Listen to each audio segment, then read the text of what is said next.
Imagine being trapped in one of the coldest, most hostile places on Earth. Your ship crushed, your supplies running out.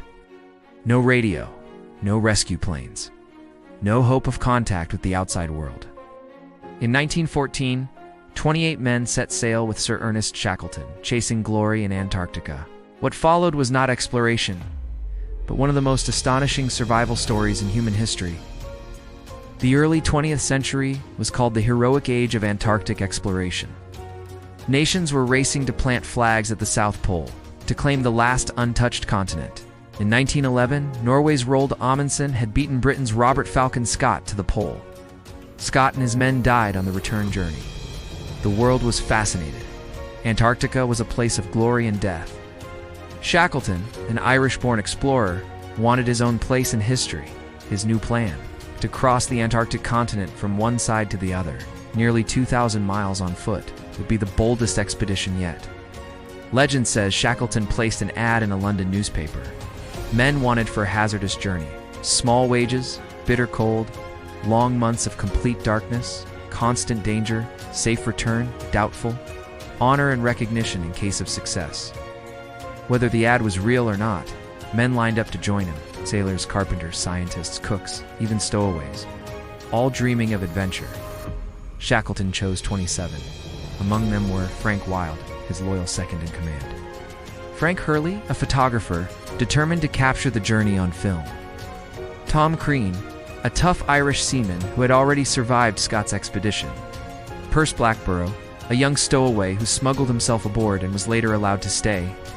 Together they formed a band of unlikely brothers, trusting Shackleton with their lives. In August 1914, as World War I broke out in Europe, the ship Endurance left London. The vessel was small but sturdy, designed to withstand ice. Painted black and white with a single tall funnel, she was Shackleton's pride. They sailed first to Buenos Aires, then on to South Georgia Island, the last outpost before Antarctica. The whalers there warned Shackleton: the ice in the Weddell Sea was worse than usual, treacherous, deadly. But Shackleton pressed on. On December 5, 1914, Endurance sailed into the Antarctic ice. At first, progress was steady. The men chopped at ice floes, guiding the ship through leads of open water. But by January 1915, the pack ice closed in. Solid walls of white stretched endlessly. The Endurance slowed, then stopped. The crew waited, hoping for a thaw. Days turned into weeks. The ship was frozen in place, a prisoner of the Antarctic. The men adapted. They built kennels for their sled dogs on the ice. They hunted seals and penguins for fresh meat. They played soccer matches on the frozen sea. Frank Hurley set up his camera, capturing stunning photographs of a ship stranded in an alien world. But beneath the games and laughter, fear grew. If the ship didn't break free, what then? By October, the ice began to move. Gigantic floes pressed against the hull. The ship groaned and shuddered. On October 27, 1915, the pressure became unbearable. Beams cracked like gunshots. The hull splintered. Water rushed in.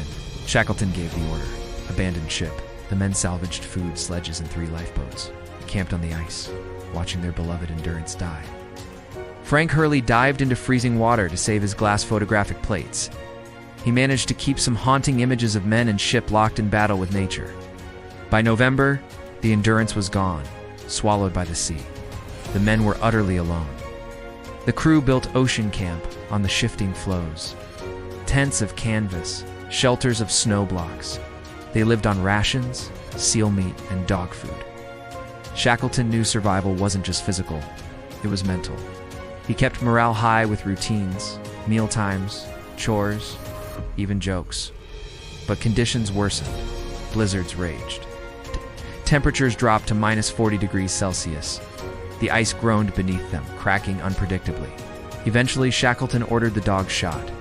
A devastating blow, but their meat would keep the men alive. The floes drifted north. Shackleton's plan: ride the ice until they reached open water, then launch the boats. But the ice began to break apart beneath them. It was time to move. The men loaded sledges and lifeboats, dragging them across ridges of ice. Progress was agonizing, sometimes only a mile in a day. They sank waist-deep in snow, pulled heavy loads, collapsed from exhaustion. One man wrote in his diary, "We are like flies walking across a frozen pond." After days of struggle, Shackleton made the decision. Stop marching, wait for the ice to carry them. They set up Patience Camp. For months they drifted, clinging to hope. By April 1916, the floes began to disintegrate. Shackleton gave the order, launched the boats, the 3 lifeboats. The James Caird, the Dudley Docker, and the Stancomb Wills carried 28 men into the most dangerous seas on Earth. For 7 days they battled freezing spray, mountainous waves, and hunger. Salt water soaked their clothes. Ice formed on their beards. Some vomited from seasickness, others nearly froze to death. Finally, they sighted land. Elephant Island. They staggered ashore, kissed the stones, and wept. It was the first solid ground in 497 days. But Elephant Island was desolate, lashed by storms. No ship would ever pass by. Shackleton knew they couldn't stay. Shackleton chose 5 men to attempt the impossible.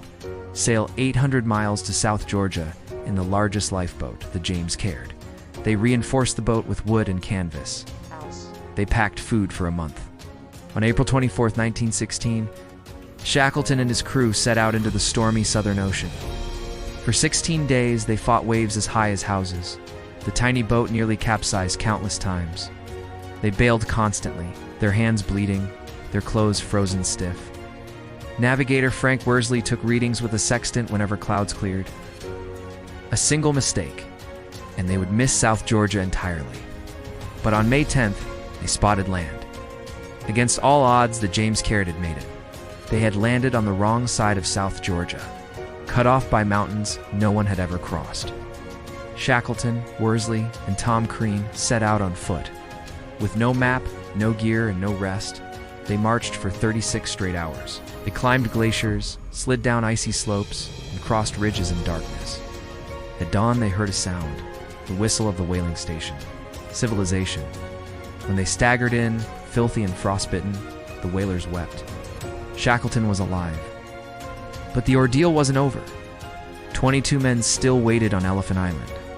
Shackleton begged for a ship. Ice turned back the first attempt, and the second, and the third.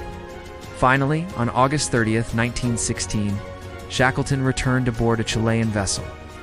As he scanned the shore, he shouted, "Are you all well?" The answer came back. All safe, all well. Not a single man had died. Shackleton's expedition never crossed Antarctica. But his leadership turned disaster into legend. He refused to give up. He refused to leave a man behind. His men called him the boss. To this day, the story of Shackleton and the Endurance is taught as the greatest survival story ever told. Proof that in the face of despair, courage and loyalty can outlast even the coldest trials. This was the story of Shackleton's Endurance, a 2-year fight for life at the bottom of the world. If you want more incredible true survival stories, follow and subscribe, because history is filled with adventures you 1T believe, and they re-waiting to be told.